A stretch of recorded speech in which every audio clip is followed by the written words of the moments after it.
अस्सलाम वालेकुम नाज़रीन, सरापर खिताब से मुखातिब है इमरान खान साहब की कल की गुफ्तगू। उसके बाद पाकिस्तान के अंदर एक तूफान है जो कि अभी तक थमा नहीं है, बल्कि ये तूफान और ज्यादा बढ़ता चला जा रहा है। एस्टेब्लिशमेंट का भी इसके ऊपर जवाब आया है।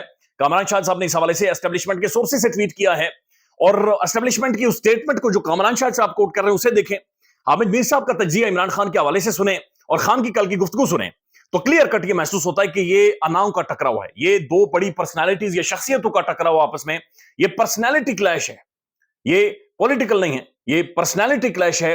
और दोनों एस्टेब्लिशमेंट की जो स्टेटमेंट कामरान साहब कोट करते हैं और जो खान की गुफ्तगू है, उन दोनों के दरमियान अगर आप देखेंगे, मीर साहब का तजिया भी देखेंगे, तो आपको महसूस होगा कि दोनों असल में ये कह रहे हैं कि पहले कौन कौन ब्लिंक करेगा, पहले कौन सामने आकर माफी मांगेगा, पहले कदम या पहला हाथ कौन बढ़ाएगा। आपके सामने तजिया उसी तरह से रख देते हैं। साथ साथ इमरान खान साहब की गुज़श्ता दिन गुफ्तगू और उनका यह कहना कि एस्टेब्लिशमेंट के एजेंट तहरीक इंसाफ के अंदर मौजूद है, यानी उनके प्लांटेड लोग हैं जो पीटीआई के अंदर मौजूद हैं। हामिद मीर साहब आज ये क्लेम करते हैं कि वो जो लोग मौजूद हैं वो इंतखाबात जीते हैं और असेंबलीज के अंदर मौजूद हैं। हैरान कौन बात यह है कि जो सारा चेस बोर्ड बिछा हुआ है इसके अंदर इमरान खान उन्हें पहचान गया है, इमरान खान उन्हें जानता है, इमरान खान उनके साथ खेल रहा है, उनके साथ मजाक कर रहा है, उनका तमाशा देखकर खान मुस्कुराता है और उनकी हरकतें इमरान खान अपने तरीके से मैनेज कर रहा है। यह भी बड़ा इंटरेस्टिंग तजिया है। और साथ साथ नून लीग भी इस दौरान कलाबाजियां खाती हुई आपको नजर आ रही है। कभी जावेद लतीफ साहब स्टेटमेंट देते हैं, कभी राना सनाउल्लाह साहब उल्टी कलाबाजियां खाते हैं कि जनाब मोहसिन नकवी साहब सानू ना कुछ किए, बराए मेहरबानी वज़ीर आज़म की बदतमीजी ना करें। साथ साथ जो सेनेटर अफनान साहब हैं, जिन्हें आपको याद होगा सुनना लगा था शेर अफजल मरवत साहब का, सेनेटर अफनान साहब वो कह रहे हैं कि जनाब 8 फरवरी के जो इंतखाबात हुए हैं उसके मामला ठीक नहीं थे। बहुत सारे लोगों का ख्याल है कि रिजल्ट तब्दील किए गए। नून लीग यानी कि नून लीग को समझ नहीं आ रही कि मज़ाहमत करें, मुफाहमत करें, हम शहबाज साहब के साथ चलें या नवाज शरीफ साहब का पल्लू पकड़े, किसकी पूंछ पकड़े उन्हें समझ नहीं आ रही। लेकिन नून लीग इररिलेवेंट हो गई है, यानी नून लीग कोई भी बात करती है, नून लीग हंसे रोए मुफाहमत करे मुजाहमत करे, वो इररिलेवेंट है। इस वक्त पाकिस्तान के अंदर सबसे ज्यादा कोई रिलेवेंट पार्टी होगी है तो वो नून लीग होगी। यानी जो मर्जी बात कर रहे हैं, जितना बड़ा बयानिया लेकर आए, जितनी सख्ती से बात करें, शिद्दत लेकर आए, चाहे ग्वारा बन जाए, लेकिन उन्हें कोई सीरियस ही नहीं लेता। लिटरली गैर संजीदा तरीन अगर किसी की हैसियत इस वक्त मौजूद है वो तो नून लीग की है। उन्हें कोई सीरियस टेलीविजन चैनल उन्हें सिर्फ इसलिए देते हैं, उन्हें टाइम का पेट भरना होता है, इसलिए नून लीग के लोगों को बुलाते हैं। और अगर थोड़ी बहुत खबर देते हैं तो सोशल मीडिया पर मेरे ख्याल में चंद एक लोग ट्वीट कर देते हैं, इसके अलावा इररिलेवेंट हो गई है। हामिद मीर साहब का ये कहना है आज के तजिए में कि जनाब राना सनाउल्लाह साहब जो कुछ कह रहे हैं, ये राना साहब का, ये जावेद लतीफ का मामला ही नहीं है, मामला ऊपर का है, ये लड़ाई ऊपर की है, ये गेम ही ऊपर की है। ये मीर साहब का तजिया, पहले मैं हामिद मीर साहब का तजिया आपके सामने रख देता हूं और उसके बाद एस्टेब्लिशमेंट की जो स्टेटमेंट है वो भी आपके सामने रख देते हैं और उसके बाद आपने इन दोनों का कंपैरिजन करना है तो आपको समझने में आसानी होगी कि मामला किस तरफ जा रहे हैं। हामिद मीर साहब ये कहते हैं कि इमरान खान अपने लोगों को डिस्करेज कर रहे हैं, उन्हें कह रहे हैं कि आपने एस्टेब्लिशमेंट के साथ कोई भी डील नहीं करनी, अगर किसी ने भी बैकडोर भी एस्टेब्लिशमेंट के साथ डील की तो मैं उस डील की मंजूरी नहीं दूंगा, किसी भी तौर पर मंजूरी नहीं दूंगा। इमरान खान ने कहा कि जनाब कोई भी डील, कोई भी बंदा मेरे बिहाफ पर जाकर एस्टेब्लिशमेंट से क्रैक नहीं करेगा। और उन्होंने कहा कि अपनी फिक्र करें, मेरी फिक्र छोड़ दें, यानी अपनी पार्टी के रहनुमाओं को कहा कि अपनी फिक्र करें, मेरी फिक्र छोड़ दें। शानदाना गुलजार साहब ने यह कहा था कि जब शहरियार अफरीदी साहब ने खान साहब को यह कहा कि इमरान खान साहब हमारा जो 1 पॉइंट एजेंडा है वो ये कि आपको बाहर लेकर आना है, हम नहीं बर्दाश्त कर सकते डाकू ऊपर बैठे हो, आप जेल के अंदर हो। तो इस पर भी इमरान खान ने कहा कि मसला मेरा नहीं है, ये मेरी जात का नहीं है मसला, इससे ऊपर का मसला पाकिस्तान का, मेरे साथ जो मर्जी कर ले, मुझे इससे कोई फर्क नहीं पड़ता, या मैं जितना भी अरसा जेल में रहूं उससे फर्क नहीं पड़ता। उसके बाद जनाब हामिद मीर साहब ने एक और बात की। हामिद मीर साहब कहते हैं कि तहरीक इंसाफ के एक सीनियर तरीन रहनुमा को इमरान खान ने कहा कि ये हर किसी को फतह कर सकते हैं, इन्होंने नवाज शरीफ फतह कर लिया, इन्होंने जरदारी फतह कर लिया, ये मुझे फतह नहीं कर सकते और मैं इनके सामने किसी भी तौर पर सरेंडर नहीं करूंगा। दूसरी साइड भी यही कह रही है कि हम इमरान खान को कोई डील नहीं देंगे, यानी एस्टेब्लिशमेंट भी ये कह रही है कि हम इमरान खान को कोई डील नहीं देंगे। एस्टेब्लिशमेंट की 9 मई के हवाले से कोई तब्दीली बुनियादी तौर पर नजर नहीं आई। फिर उनसे सवाल किया गया हामिद मीर साहब से कि खान साहब ने कल जो कहा कि मैं बाजवा साहब से भी अगर दो बार मिला हूं तो आज भी मिलने को तैयार हूं, मिलने में कोई मसला नहीं है, तो इस पर आपका क्या तजिया है? इस पर हामिद मीर साहब कहते हैं एक बड़ी मानी खेज मुस्कुराहट के साथ, वो कहते हैं कि इमरान खान की सोच को समझें और ये समझना बड़ा आसान है कि इमरान खान कहना क्या चाहता है। इमरान खान ये कह रहा है कि आप मेरे पास आए, मेरे साथ आकर बैठे और मेरे सामने ये बात माने कि आपने मेरी हुकूमत गिराकर गलत किया है। आप मेरे सामने बैठकर ये माने कि आपने मेरे खिलाफ गलत जो केसेस बनवाए हैं, आप मेरे सामने बैठकर ये माने कि आपने मेरा मैंडेट चोरी किया है। आप मेरे पास आए और आकर ये कहें कि आप गलत हैं और मैं सही हूं।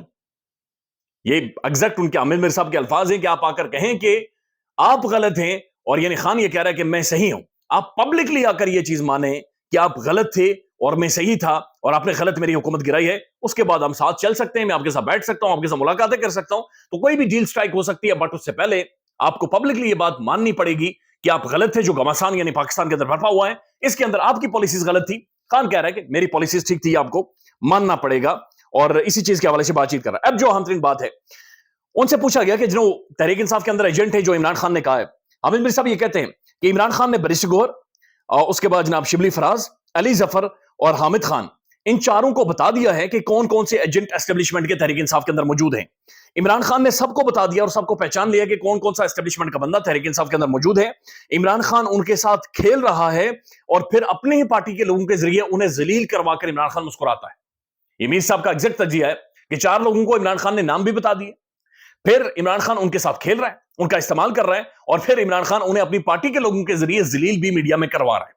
سو دس از جو اختلافات میڈیا میں آپ کو نظر آتے ہیں, یہ اختلافات نہیں ہیں, یہ عمران خان کی ایک پھرکی ہوتی ہے جو عوام کو سمجھ نہیں آتی, اور یہ ایک ماحول عمران خان پتہ نہیں کیوں بنانا چاہ رہا ہے, لیکن اس ماحول کو خان بہرحال انجوائے کر رہا ہے.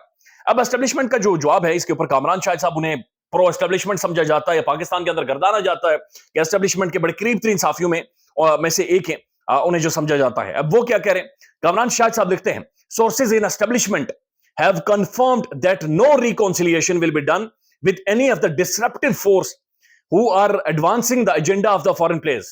یہ اسٹیبلشمنٹ یہ کہہ رہی ہے کہ کسی بھی طرح کا کوئی انارو نہیں ہوگا, کوئی ریکونسیلیشن یعنی کوئی مل بیٹھ کر آگے بڑھ کر بات چیت نہیں کریں گے ان فورسز کے ساتھ جو بیرونی ایجنڈے کے اوپر کام کر رہی ہیں.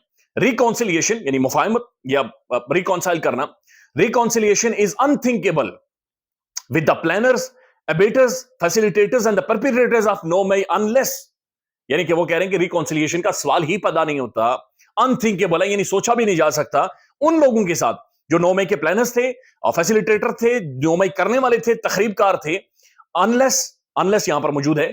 اس کے علاوہ they condemn their act publicly, کہ وہ پبلک میں آ کر کنڈیم کریں کہ انہوں نے غلط کیا ہے, accept full responsibility of the heinous act, ذمہ داری مانے کہ نو مئی ہم سے کروایا گیا, ہم نے کیا ہے بنیادی طور پر, اور ہمیں سمجھ نہیں ہے لیکن نو مئی ہم کر چکے ہیں, ہمیں نہیں کرنا چاہیے تھا, ہم اس پر معافی مانگتے ہیں. render public apology, عوام میں آ کر معافی مانگیں, and give commitment that such outrageous behavior will never be repeated. Public آ کر معافی مانگے اور اس کے بعد کہیں کہ یقین دہانی کروائیں کہ ہم وعدہ کرتے ہیں آئندہ یہ چیز نہیں ہوگی, تبھی ریکونسیلیشن کی طرف بڑھا جا سکتا ہے. تو ایک طرف اسٹیبلشمنٹ یہ کہہ رہی ہے کہ کسی بھی طور پر انتھنکیبل ہے. اور عمران خان کیا کہہ رہا ہے, حامد میر کے مطابق عمران خان یہ کہہ رہا ہے کہ تب تک بات آگے نہیں بڑھے گی جب تک آپ آ کر مجھ سے یہ نہیں کہتے کہ آپ غلط تھے, آپ کی پالیسیز غلط تھی, میری پالیسیز ٹھیک تھی, میں ٹھیک تھا, میری حکومت گرانا غلط تھا, میرے اوپر مقدمات بنانا غلط تھا, میرے لوگوں کو مار دھاڑ کرنا, میری پارٹی ختم کروانا, میرا مینڈیٹ چوری کرنا, یہ سب کچھ غلط تھا, میں ٹھیک تھا. اور ادھر بھی یہ کہا جا رہا کہ نہیں, جب تک پبلکلی آ کر آپ اپولوجی نہیں کرتے, معافی نہیں مانگتے اور ذمہ داری قبول نہیں کرتے نو مئی کے حوالے سے, تب تک کوئی معافی نہیں ہے. Sources have also confirmed that no reconciliation is in offing with the element who have polarized and divided the country along multiple lines to facilitate foreign agendas. Likewise, there will be no reconciliation with those who actively lobby against the state to pursue their narrow vested interest. Message in loud and clear. Message کھلا ننگا اور بڑا واضح یہ ہے کہ جناب جنہوں نے ریاست کے خلاف باہر جا کر بھی, یعنی وہ جو آئی ایم ایف کے حوالے سے وہ جو وہاں پر بندے کھڑے ہوئے تھے, یہ سب کچھ جو ہوا ہے معاف نہیں کیا جائے گا. اور میسج بڑا کلیئر ہے کہ جناب کوئی قبولیت نہیں ہے جب تک آپ پبلکلی آ کر معافی نہیں مانگتے, پبلکلی آ کر اپولوجی نہیں رینڈر کرتے, آپ پبلکلی آ کر مانتے نہیں ہیں کہ نو مئی ہم نے کروایا جی, ہم نے غلطی کی ہے, ہم سے غلطی ہو گئی ہے اور لہٰذا ہمیں معاف کر دیں. تو یہ کھل کر اسٹیبلشمنٹ کا بیانیہ ہے. دوسری طرف سے خان یہ کہہ رہا ہے کہ نہیں جی, آپ آ کر مجھ سے معافی مانگیں, میرے ساتھ بیٹھے, مجھے آ کر کہیں, پبلکلی آ کر کہیں کہ جناب آپ نے میری حکومت غلط کروائی ہے اور سب کچھ غلط ہوا. تو بنیادی طور پر اگر آپ اس کو لارجلی دیکھیں, it's a clash, it's a clear clash of policies, it's a clear clash of ideologies, it's a clear clash of personalities. ادارے کی بھی پرسنالٹی ہوتی ہے, خان بھی کی بھی ظاہر ایک شخصیت ہے, تو یہ ایک پرسنالٹی کلیش لارجلی پاکستان کے اندر نظر آ رہا ہے, جس کے اندر یہ سارا ماحول ملک کے اندر بنا ہوا اور یہ معاملہ جس طرح سے چل رہے ہیں. پاکستان پر اللہ تعالیٰ رحم کرے, چونکہ یہ جو سینگ پھنسے ہوئے ہیں, یہ کسی کے سینگ بھی ٹوٹے تو یہ خطرناک ہوگا, یہ کسی کے بھی سینگ ٹوٹتے ہیں تو یہ خطرناک ہوگا. لیٹس سی کہ کس طرح سے یہ معاملات آگے بڑھتے ہیں, چونکہ میڈیٹر کا ہونا ضروری ہے تاکہ وہ کسی طرح سے معاملات کو آگے لے کر جائے. جب تک پاکستان کی اسٹیبلشمنٹ اور پاکستان کی مضبوط ترین پولیٹیکل پارٹی جس کے پیچھے عوام کھڑی ہوگی, اگر یہ ایک پیج پر نہیں ہوں گے تو ہم نہیں آگے بڑھ سکتے. کووڈ میں مر جاتی ہے عوام, کروڑوں کی تعداد میں لوگوں نے سڑکوں پر یہ جنازے آپ کو ملتے اگر اس وقت کی اسٹیبلشمنٹ اور عمران خان ایک پیج پر نہ ہوتے تو. पाकिस्तान में बिजनेस भी नहीं तबाह हुआ, मुल्क भी बच गया, लोगों की अमात भी उतनी नहीं हुई और हम सर्वाइव कर गए। इस वक्त कोरोना से भी बड़ा पेंडेमिक है जो कि मौशियत का है। ख्याल रखिएगा अपना। अल्लाह हाफिज।